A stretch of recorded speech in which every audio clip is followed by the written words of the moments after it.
Today we are doing one of my favorite videos to do throughout the year, which is to do an anticipated release video, so books that I am looking forward to in the upcoming months. I do this 3 times a year, and this is my first one that I'm doing for 2023 books, so yay, it's that time. Now, normally I do this pretty much by release date, so I try to go through the calendar and give them to you in that order. Today we're gonna do something a little different. We're gonna try a different grouping, and I'm going to try to group these by genre. So, the genres that we are going to cover are sci-fi fantasy, horror, mystery thriller, romance, and nonfiction. So those are gonna be the categories, and I'll go in that order, I guess. Yeah, we're just gonna I'm gonna try to do a little less formal version of this. I don't know. I felt like tonally, I kind of wanted to change things up a little bit, so I think I'm gonna go get a coffee. I've got my listeroo here, and I may not know a lot about some of these books, but these are the ones that are either on my radar of things that I'm potentially interested in reading, or they are books that I already have an arc of, or sometimes I've even already read, but all of them are gonna be for 2023. So grab your drink of choice, settle in, and let's talk about some books that are gonna get released next year. Okay, we've got the list, got some coffee, let's go. So starting with sci-fi fantasy. So first is one that I have already read, which is Lost in the Moment and Found by Shauna Maguire, which is like, I don't even know, the 7th, something like that, book in the Wayward Children series. And I think that this is a super strong entry. We learn more about kind of how the different doors work, and I think that there's some really poignant things to say about the loss of innocence in childhood. The author does give some strong content warnings at the beginning for like grooming, basically, so just know that. If you haven't read the Wayward Children series, surely you've heard of it, but if you have not, it is basically kind of an exploration of idea of portal fantasy. So there's a bunch of different worlds, and there are children who go to these through these portals to those worlds, and then when they come back, they are obviously pretty messed up. So it's them like trying to figure out how to live back in our world. And they all go to these schools for other kids that have done that. It's an interesting concept. So anyway, very well written, and I think this was a really good entry. Then Silverborn by Jessica Townsend is supposed to come out next year. It was originally supposed to come out this year, but it's the next book in the Morrigan Crow series, which is a middle grade fantasy series. Very high writing quality, I think, and it's an interesting kind of take on a magical school. So basically there's like the secret ministry kind of deal, or what is it, the Society of something or other, and they have like a big bad they're fighting, you know, things ensue. Morrigan has a super special power that is supposed to be bad, but we're finding out more and more about how things got to be the way that they were in this world, and finding out more and more that maybe that gifting isn't bad, and I don't know, the big bad I think is getting more morally gray, which I think is interesting. I don't know what's happening in this next book, but I will be interested to read it. I really like to do these books as audio. Then we have The Mimicking of Known Successes by Malka Older, which I actually have a copy of around here somewhere, but I don't know where it is. It is my friend Jocelyn, who now works for Tor.com. You may remember her as Yogi with the Book. I don't think she's posting anymore, but she pitched this to me as a speculative mystery novella with a queer romance element, and that was pretty much all I needed to hear. She said she thought that I would really like this one. So that's a novella that's coming out, I think, pretty early in the year, and I'm here for speculative mystery. I really like that as a vibe. 2 follow-up books. Actually, several of these are follow-up books. 2 ones that I don't have any real specifics on. They're just further entries in a series I like. So Murderbot 7 is supposed to come out next year, which is System Collapse by Martha Wells. Murderbot's one of my all-time favorite characters, so whatever happens in that book, I'm here for it. Last one was like a real murder mystery kind of situation, so who knows what this one will be. And then the 3rd Amari book from B.B. Alston is supposed to come out sometime next year. I need to read the 2nd one. Hopefully I will do that before the end of the year. It's on my series TBR, so I think that will happen. Another follow-up is Mysteries of Thorn Manor by Margaret Rogerson. Oh, and I should mention, Murderbot is a sci-fi about a sentient robot, and Amari is a middle grade fantasy, like secret society. Very similar in a lot of ways, I think, to the Morrigan Crow, but I personally so far prefer Amari to Morrigan Crow, just in terms of some of the themes it's dealing with. But anyway, Mysteries of Thorn Manor by Margaret Rogerson is a follow-up to A Sorcery of Thorns, which I have a somewhat unpopular opinion about in that I really like it. It's a YA story that actually feels very similar to me to Diana Wynne Jones's Howl's Moving Castle, which is apparently a big influence on this author. I actually quite liked that book, and I liked the romance in it. So, even though I do not tend to be a YA romance girly, when it comes to speculative YA, I can imagine that in their world, they are more mature than they would be in our world, so it can work for me. And this is a follow-up novella. So I actually think I have that one pre-ordered. Okay, and then The Death I Gave Him by Em Liu. Let's see what this one's about, because I put it on my list, but I don't really remember anything about it. Hayden Litchfield's breakthrough in his pursuit of immortality should be cause for celebration. Then he finds his father murdered and everyone thinks he did it. As he flees their research, his uncle puts the labs on lockdown and his only ally is the lab's AI, Horatio. So that sounds like a sci-fi kind of mystery thriller vibe, which, as I previously mentioned, I really tend to like. So that is basically why that one is appealing to me. The 11th Hour by the McElroys. This is a graphic novelization of the Adventure Zone podcast, which is one that I absolutely loved that first season of, and I very much enjoyed the graphic novelizations of it. If I'm remembering rightly, the 11th Hour was a, what's the right word here? Campaign, I guess, where they were in this western town that was in like this constant time loop, if I'm remembering rightly, and I remember enjoying that campaign. So looking forward to that. And then I already have an arc of Untethered Sky by Fonda Lee, which is a new novella from her. I really did enjoy the writing of Jade City, so I need to finish that series. But in the meantime, I'll do a little novella. So this one it's an epic fantasy fable about the pursuit of obsession at all costs. It looks like we have like this Esther's family was torn apart when a manticore killed her mother and baby brother, leaving her with nothing but her father's painful silence. So she's gonna hunt manticores now. Like, I think it's about her like finding her purpose in that unit. So interested in that. And then two more that are really just like, I like these authors, so it kind of doesn't matter what the book is about. I'm interested in trying it. One is Yellowface by Rebecca Kwong, R.F. Kwong, however you want to say that. This is about like a pseudonym, and it's a hilarious and cutting novel from R.F. Kwong about best-selling sensation Juniper Song, who is not who she says she is. She didn't write the book she claims she wrote, and she is not Asian American like she claims. So it seems like this is probably actually not fantasy. Okay, I just automatically plopped it in here because that's what she's done so far, but it looks like it's kind of more like contemporary commentary on cultural appropriation. So I'm still interested in that, but I don't have a literary fiction section, so I guess it's fine that it's still in here. But I am looking forward to that, probably mostly on the strength of me really liking R.F. Kwong's writing. Martha Wells is the author of the Murderbot Chronicles, which is why I'm interested in this standalone, I think, from her, which is, it's a major fantasy novel. Kai Ina is the Witch King, though he hasn't always been, and he hasn't always even been Kai Ina. After being murdered, his consciousness dormant and unaware of the passing of time, while confined in an elaborate water trap, Kai wakes to find a lesser mage attempting to harness his magic to his own advantage. So it's like a dead Witch King whose consciousness is coming back. I really love Murderbot for the character work, so I'm assuming that will still be great in Witch King, so I'm still interested in it. And then we have the finale to a series I really enjoy from Rebecca Roanhorse, which is The Mirrored Heavens. It's the third in the trilogy that started with Black Sun. The second book, Fevered Star, had a lot of setup in it, so I'm excited to see that one come to a conclusion. Then we have very exciting news because we're getting a new Percy Jackson book. The Chalice of the Gods by Rick Riordan is coming out, I think, next fall, and it's the 6th Percy Jackson book. Apparently, it takes place after Heroes of Olympus, but before the Apollo series, so I can't wait.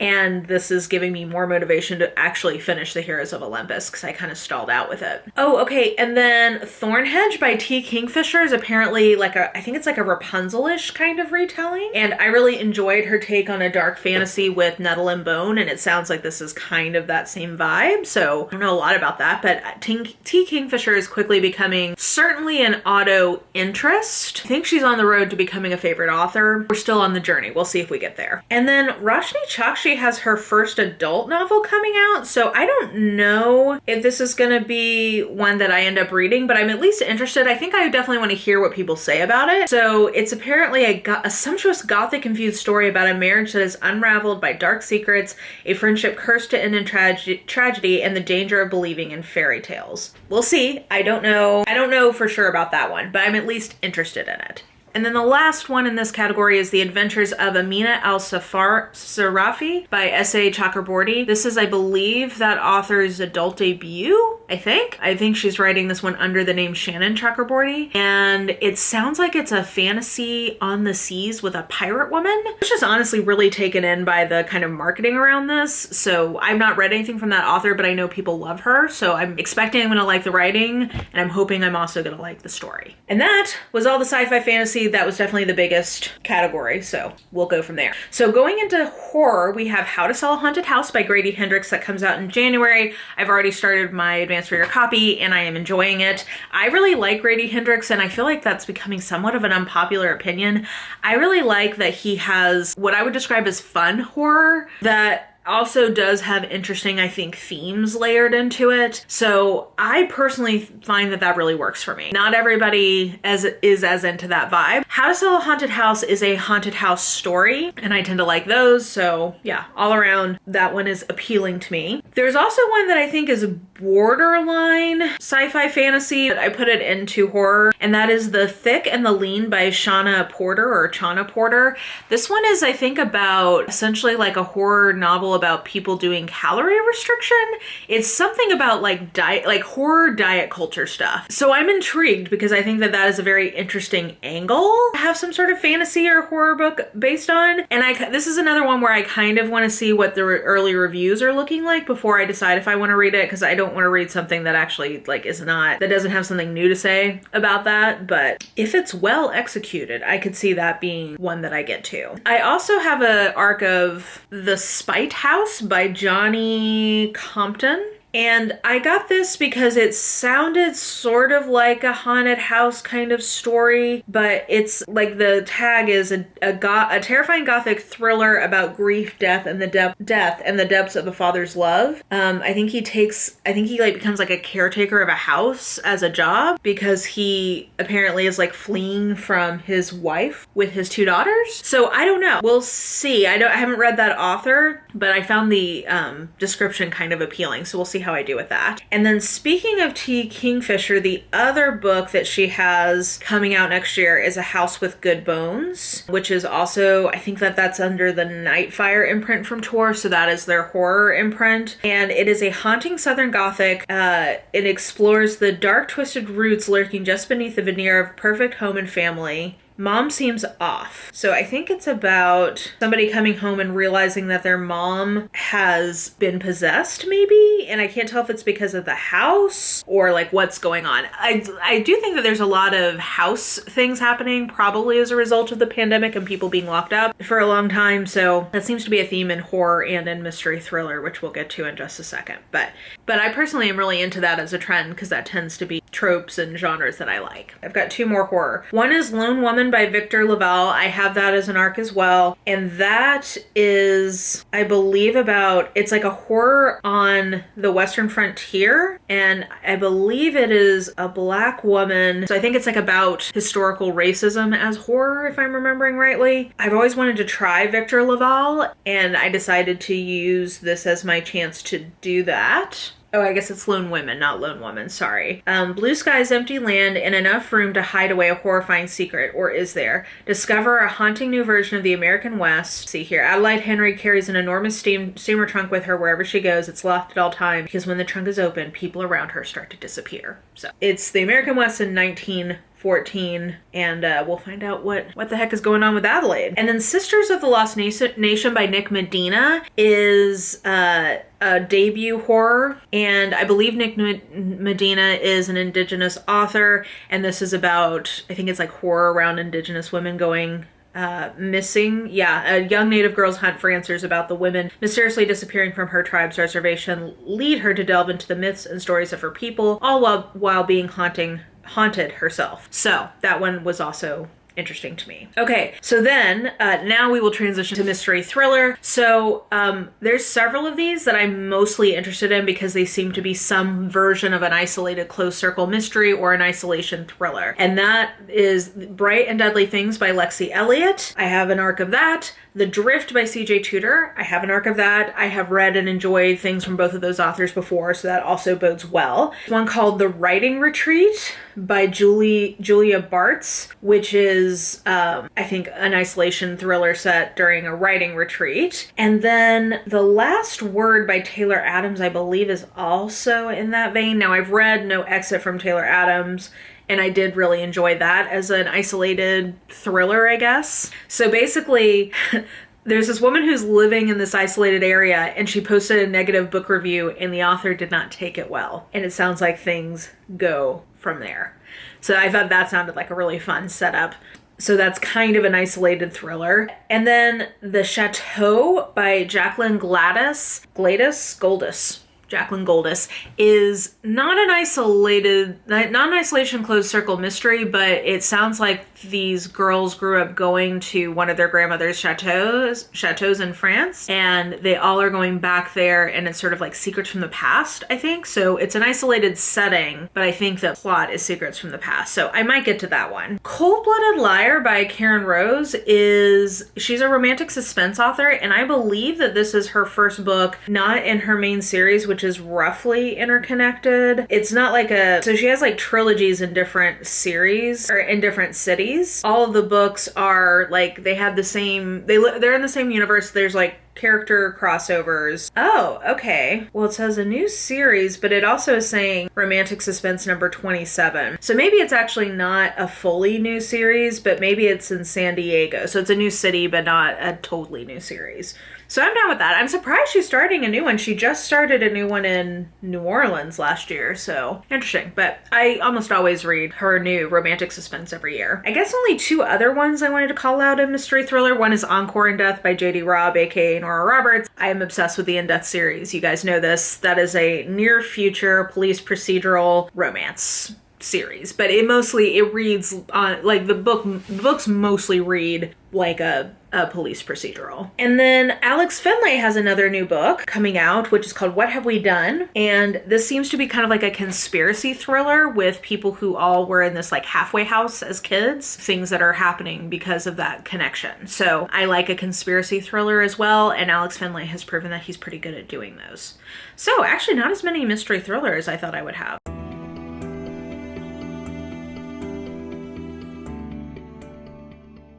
So we have that. Then romance-wise, so most of these are by authors I already know and love. I'm just going to run through these romance ones pretty quickly because all of these are on the strength of I'm either in this series already or it's an author who I know and like. So let's just run through these really quickly. In Her Highlander's Bed by Lindsay Sands, I actually have already read this and really enjoyed it. It is a medieval Scottish historical romance, dumb hot people solving murder mysteries in the locks. It's great. A Dance of Smoke and Steel by Mila Vane is the long anticipated, I think, finale or at least third entry into a barbarian romance fantasy series that she's got going. So it's been pushed out a few times. I'm hoping it will actually come out this year. Residence Surge by Nalini Singh will come out in June or July, like the Side Changeling books always do. And you guys know I'm obsessed with that series. I have a whole podcast about it. Love it. Can't wait for the next entry because we left on like a big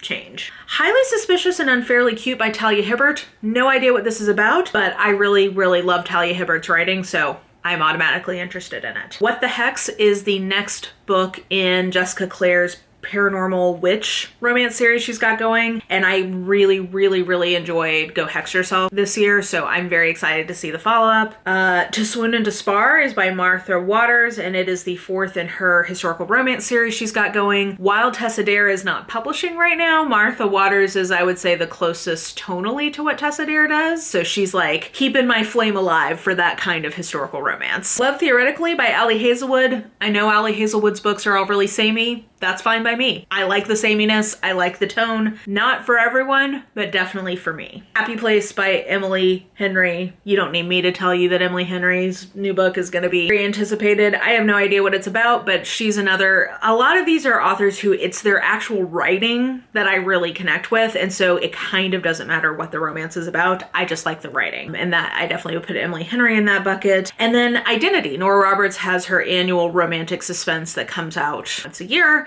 and the one that is coming out next year is called Identity. No idea what it's about. We'll find out when I read it. Oh, and I thought I would also mention that it does look like there are going to be more Ice Planet Barbarians being released by Berkley in their like nice editions, in their traditional pub editions. So Barbarians Prize, I think it is the next one, and it comes out in, I want to say February. So it does look like they're going to keep reissuing those if you have been collecting those.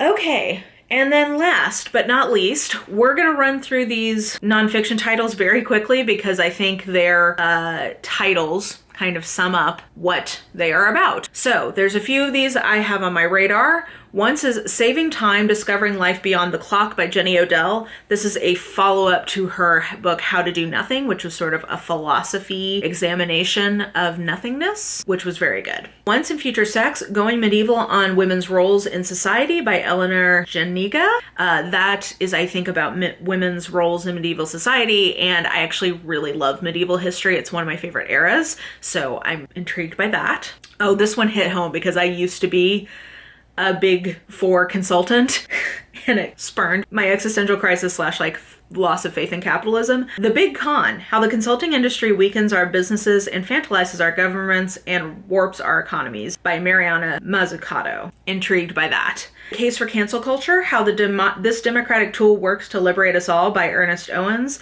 Sounds like basically a defense of cancel culture, which I am here for because I feel like it gets... I'm interested in hearing his argument about that. And finally, two women that I love. First is Roxane Gay has a book about writing, which is called How to Be Heard. I believe that's coming out in February. And then Aubrey Gordon, who is the co-host of Maintenance Phase, one of my very favorite podcasts. She wrote... oh gosh, what is it called? How to Talk About Fat People. What we talk about when we talk about fat people, something like that. Anyway, she's got a follow-up called You Just Need to Lose Weight and 19 Other Myths About Fat People by Aubrey Gordon. So I'm looking forward to that. Okay, so with that will do it for my anticipated reads. My first one that I'm doing for 2023. Let me know what you thought about this little more informal format and grouping it by genre. Hopefully that was helpful.